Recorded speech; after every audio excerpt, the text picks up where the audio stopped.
En nia magazino temas pri la eksterordinara scienca vetkuro por mapi la homan genomon, projekto kiu por ĉiam ŝanĝis nian komprenon pri la vivo mem.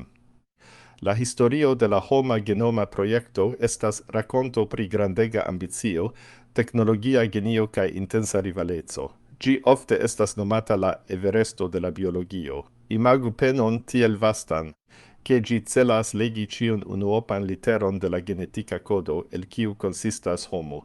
Ĉi tiu giganta entrepreno oficiale komenciĝis la 1 de oktobro 1990.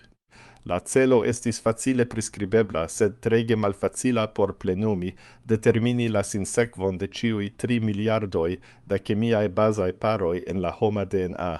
La projekto estis origine planita kiel dek-kvin-jara laboro kun budĝeto de 3 miliardoj da dolaroj. Ĝi estis ĉefe financata de la usona registaro per la Naciaj Institutoj de Sano kaj la Departemento de Energio. Eble ŝajnas strange, ke la Departemento de Energio okupiĝis pri genetiko, sed ilia intereso radikis en la studado de la efikoj de radiado kaj mutacioj post la Dua Mondmilito. Ili volis scii, kiel atomaj minacoj povus ŝanĝi nian biologian heredaĵon. La publika konsorcio uzis metodon, kiun ni povus nomi detala kaj metoda. Ili uzis la tiel nomatan klono post klono strategion. Sciencistoj unue kreis detalajn fizikajn mapojn de la kromosomoj. Poste ili rompis la DNA-on en pecojn de proksimume 150.000 bazaj paroj. Tiuj fragmentoj estis metitaj en bakteriajn artefaritajn kromosomojn por esti kopiitaj. Ĉiu peco estis tiam sekvencigita per maŝinoj, kiuj legis la kemian ordon de la molekuloj. Estis malrapida singarda laboro, kiu celis absolutan precizecon. Unu el la plej gravaj principoj de ĉi tiu publika projekto estis la libera aliro al informoj. La gvidantoj, inkluzive de la unua direktoro James Watson, kiu kunmalkovris la strukturon de DNA, kaj poste Francis Collins insistis ke la datumoj apartenu al la tuta homaro. Ĉiun tagon la novaj malkovroj estis alŝutitaj al publikaj datumbazoj kiel GenBank. Ili kredis, ke neniu devus posedi la kodon de la vivo, sed ĉi tiu trankvila akademia progreso baldaŭ estis interrompita de tute neatendita forto.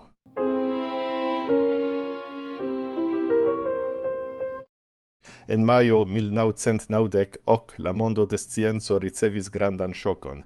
Dorojo Craig-Venter, brila sed foje polemika sciencisto, anoncis, ke li planas sekvencigi la homan genomon pli rapide kaj pli malkoste ol la registaro. Li formis privatan firmaon nomitan Celera Genomics.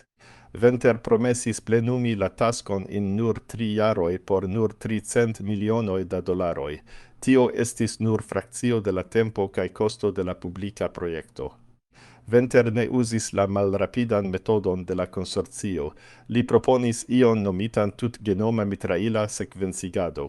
Anstataŭ zorge mapi ĉiun pecon, li volis frakasi la tutan genomon en milionojn da hazardaj fragmentoj, sekvencigi ilin ĉiujn samtempe kaj poste uzi potencajn superkomputilojn por remonti la puzlon. Multaj sciencistoj tiutempe kredis, ke tio estas neebla por io tiel kompleksa kiel la homa genomo. Ili timis, ke la rezulto estos plena de truoj kaj eraroj. Sed la rivaleco ne estis nur pri tekniko, ĝi estis profunda milito de filozofioj.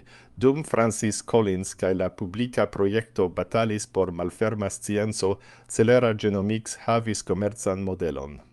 Ili planis patenti novajn genojn kaj vendi aliron al siaj datumoj al farmaciaj kompanioj. Ĉi tio kreis etikan krizon. Ĉu firmao rajtas meti pasvorton sur nian komunan genetikan heredaĵon? Francis Collins ofte diris, ke lia vetkuro ne estis kontraŭ homo aŭ kompanio, sed kontraŭ malsanoj. Tamen la realeco estis, ke la publika projekto devis radikale akceli sian laboron por ne perdi la kontrolon de la informoj. La streĉiteco inter Collins kaj Venter iĝis legenda.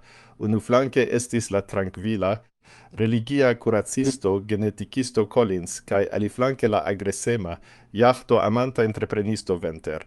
La vetkuro iĝis tutmonda spektaklo. Sciencistoj en la publicae centroj laboris 24 horojn tage, 7 tagojn semajne. Ili aĉetis la plej novajn sekvencigajn maŝinojn por egali la rapidecon de Celera. Fine.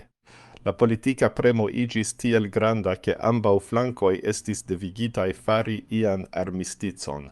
En la 26 de junio 2000 okazis historia evento en la Blanka Domo. Presidanto Bill Clinton, cune cun la brita ĉefministro Tony Blair, annoncis che la laborversio de la Homa Genomo estas finita. Estis simbola momento de paco. Clinton staris inter Collins kaj Venter, nomante la genomon la plej grava kaj mirinda mapo iam produktita de la homaro. Kvankam ambaŭ flankoj ankoraŭ havis teknikajn diferencojn, la mondo festis tion kiel triumfon por la scienco.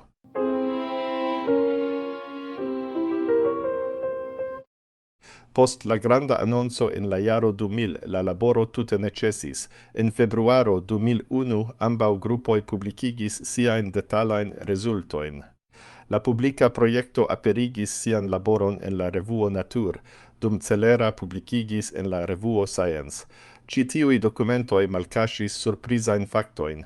Ekzemple ni eksciis, ke homoj havas nur proksimume 20,000 ĝis 25,000 genojn.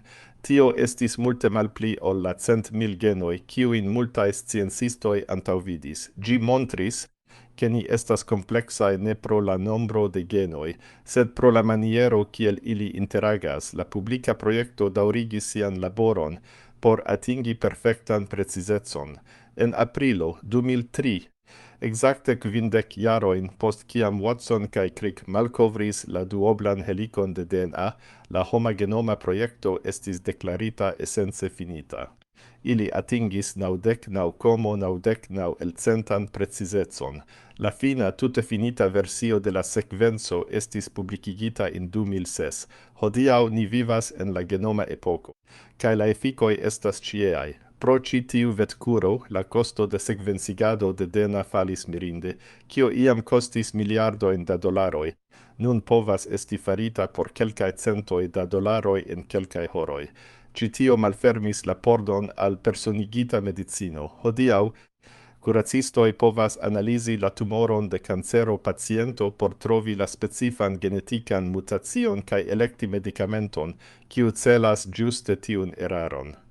Ni povas diagnozi rarajn heredajn malsanojn ĉe infanoj, kiuj antaŭe restis misteraj dum jaroj.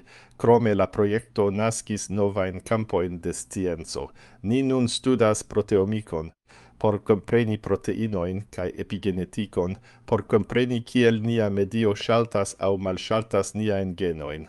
Oni ankaŭ zorge pripensis la etikajn sekvojn. De la komenco 3 ĝis 5 elcentoj de la budĝeto de la projekto estis dediĉitaj al la studado de etikaj, leĝaj kaj sociaj implicoj. Ĉi tio helpis krei leĝojn kontraŭ genetika diskriminacio en laborlokoj kaj asekuroj. La mapo de la Homa Genomo ankaŭ rakontas nian historion kiel specio. Ĝi permesas al ni spuri la migradon de niaj prapatroj el Afriko kaj kompreni nian rilaton kun aliaj kreitaĵoj sur la tero. Ni malkovris, ke ĉiuj homoj estas 99,9 elcente identaj je la genetika nivelo. La diferencoj, kiujn ni vidas inter ni, estas nur eta frakcio de nia komuna biologio. La vetkuro por mapi la homan genomon estis pli ol nur teknika atingo. Ĝi estis momento, kiam la homaro komencis legi sian propran instrukcian libron.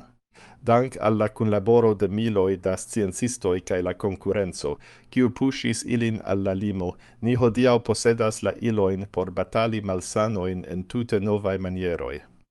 Ĝi restas potenca ekzemplo de tio, kion ni povas atingi, kiam ni direktas nian kolektivan inteligentecon al la plej profundaj misteroj de la naturo. Ni esperas, ke ĉi tiu rigardo al unu el la plej grandaj sciencaj atingoj de nia tempo estis interesa kaj instrua por vi.